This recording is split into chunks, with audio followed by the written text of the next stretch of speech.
Assalamualaikum. Yuk beriman kepada kitab-kitab Allah Subhanahu wa taala. Kita akan membahas tentang kitab-kitab Allah Subhanahu wa taala.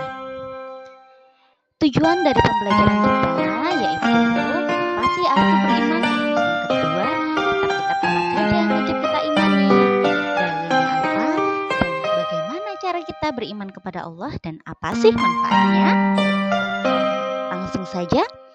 Pengertian dari iman kepada kitab-kitab Allah Subhanahu wa taala, yaitu iman kepada kitab-kitab Allah itu berarti kita mempercayai bahwa Allah Subhanahu wa taala telah menurunkan kitab-kitab kepada para nabi, di mana kitab-kitab tersebut berisi perintah, larangan, janji, dan ancaman Allah Subhanahu wa taala.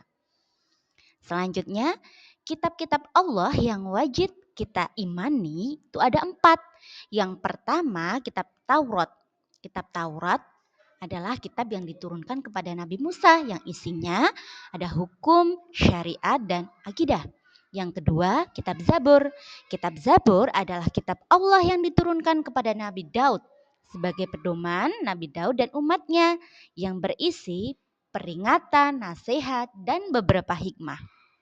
Yang ketiga, kitab Injil. Kitab Injil diturunkan kepada Nabi Isa alaihissalam sebagai pedoman hidup Nabi Isa dan umatnya. Di dalam kitab Injil ada penjelasan kebenaran, menghapus bagian dari kitab Taurat, dan kabar gembira akan datangnya Nabi Muhammad SAW sebagai Nabi terakhir. Yang keempat adalah kitab Al-Quran. Al-Quran adalah kitab Allah yang diturunkan kepada Nabi Muhammad sebagai pedoman umat Islam, di mana Al-Quran itu merupakan kitab terakhir. Dan Allah telah menghapus kitab-kitab terdahulu beserta ajarannya.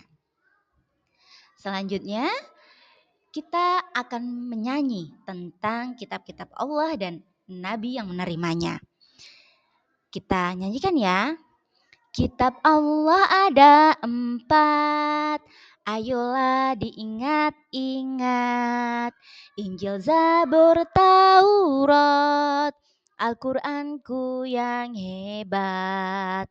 Taurat Nabi Musa, yes, Daud dengan Zaburnya. Injil bagi Nabi Isa, Al-Quran pedoman kita. Nah, selanjutnya dalil iman kepada kitab-kitab Allah. Kita baca bersama ya. Bismillahirrahmanirrahim. Ya ayyuhalladzina amanu aminu billahi wa rusulihi wal kitabil ladzi nazzala ala rasulih. Alladzi nazzala ala rasulihi wal kitabil ladzi anzala min qabl. Wa may yakfur billahi wa malaikatihi wa kutubihi wa rusulihi wal yaumil akhir faqad dhalla dhalalan ba'ida. Artinya, wahai orang-orang yang beriman, tetaplah beriman kepada Allah, Rasulnya Nabi Muhammad, kitab Al-Quran yang diturunkan kepada Rasulnya, dan kitab yang diturunkan sebelumnya. Siapa yang kufur kepada Allah, maka malaikatnya, kitab-kitabnya, para rasulnya, dan hari akhir, sungguh dia telah tersesat sangat jauh. Quran Surat An-Nisa, surat keempat ayat 136. Yang kedua yaitu dalil iman kepada Allah dari hadis riwayat Muslim. Fa'akhbirni 'anil imani qala an tu'mina billahi wa malaikatihi wa kutubihi wa rusulihi wal yaumil akhiri wa tu'mina bil qadri khairihi wa syarrihi, yang artinya malaikat Jibril berkata, ceritakan kepadaku tentang iman. Nabi Muhammad SAW menjawab, iman adalah kamu percaya kepada Allah, malaikat-malaikatnya, kitab-kitabnya, rasul-rasulnya, hari akhir, dan percaya akan takdir baik dan buruk. Nah, bagaimana cara kita beriman kepada kitab-kitab Allah?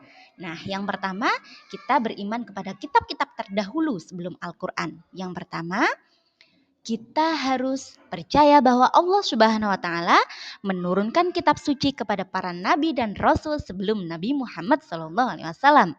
Yang kedua, kita meyakini bahwa kitab Taurat, Zabur, dan Injil adalah benar-benar wahyu yang diberikan oleh Allah Subhanahu wa taala. Yang ketiga, kita meyakini kitab-kitab tersebut menjadi pedoman hidup umat para nabi yang menerimanya. Yang keempat, kita meyakini bahwa kitab-kitab terdahulu hanya berlaku untuk umat terdahulu. Ajaran-ajaran kitab terdahulu tidak berlaku lagi bagi umat Islam, terkecuali termuat lagi di dalam Al-Quran. Selanjutnya, cara kita mengimani kitab Al-Quran, yaitu kitab terakhir. Yang pertama, kita percaya bahwa Al-Quran itu adalah wahyu yang diturunkan Allah kepada Nabi Muhammad SAW. Yang kedua, yakin bahwa Al-Quran adalah pedoman hidup umat Islam tanpa ada keraguan sedikit pun.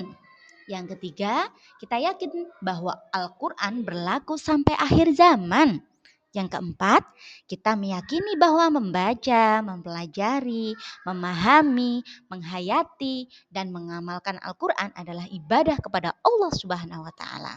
Yang kelima atau yang terakhir, kita harus mengamalkan ajaran Al-Quran dalam kehidupan sehari-hari sehingga kita menjadi insan yang bertakwa kepada Allah. Sekian, semoga bermanfaat. Apabila ada kata-kata yang salah, Bu Guru mohon maaf ya. Assalamualaikum warahmatullahi wabarakatuh.